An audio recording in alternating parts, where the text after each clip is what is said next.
Good day. Today in Sky News, we will be covering the world's latest silent killer, plastics. Plastics in the ocean kill more than 1 million seabirds and more than 100,000 marine mammals every year. 90% of this pollution comes from only 8 rivers, and more than half of these go through China. Roughly 12.7 million tons of plastic enter the ocean each year.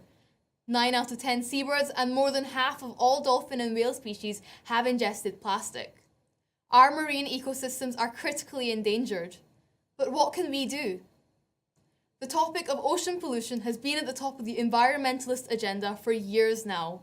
But finally, governments and mainstream media are beginning to come to terms with just how serious the matter is. A whale found recently off the Philippines coast with 88 pounds of plastic in its belly stirred public sympathy.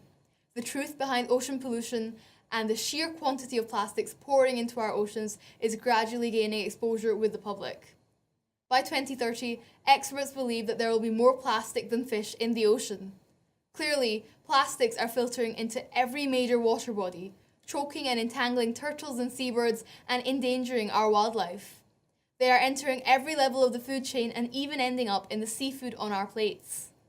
What can the world do to tackle its ocean-sized problems? Consumers and governments in countries all over the world are starting to respond.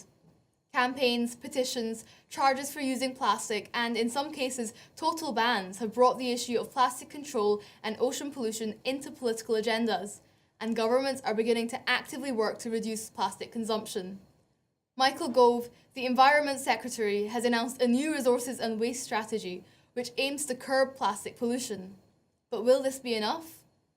We hand off to our field reporter, Lily Cornell, who will investigate what we can do to reduce plastic pollution. The oceans are filling with large amounts of unnecessary plastic.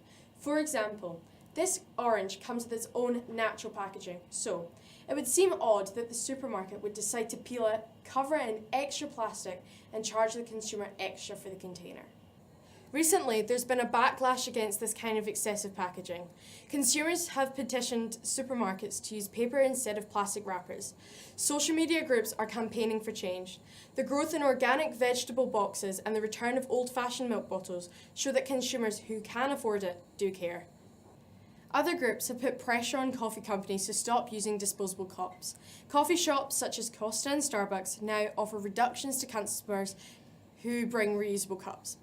Some companies have responded well to this consumer pressure, providing biodegradable gas, paper straws, and edible packaging. However, not all are helping consumers to make more environmental choices.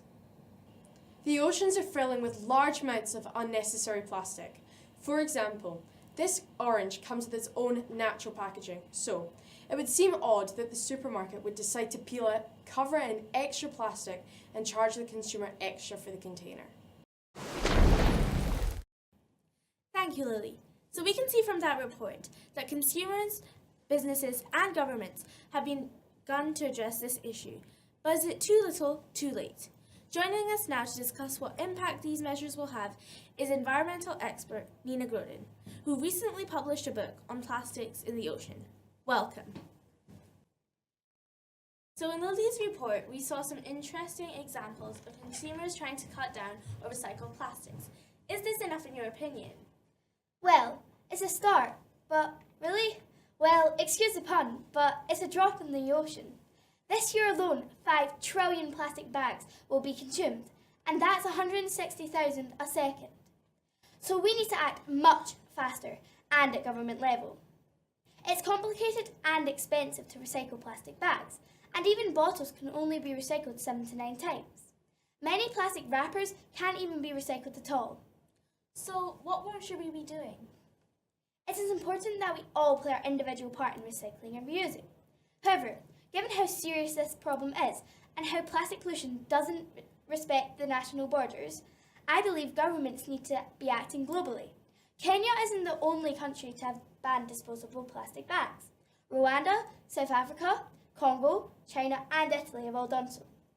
The problem is enforcement. How do you make sure companies and consumers abide by the law? And that takes commitment and cash.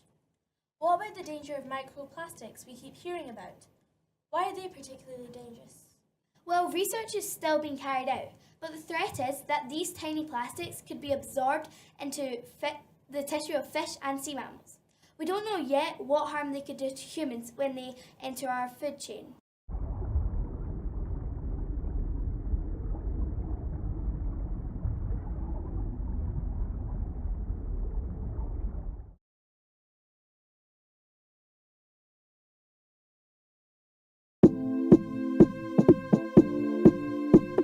Well, now you have some real experience in news reporting, making great TV, and maybe you develop your creative, collaborative, communication skills and confidence. It would be a shame for them to go to waste, don't you think? So don't forget to take this new expertise home and put it to good use. You could share the studio's experience at Assembly, maybe start a film club, or what about creating your own school TV network where pupils can report on the things that matter and have your voices heard? You could really make a difference and develop your content making experience further.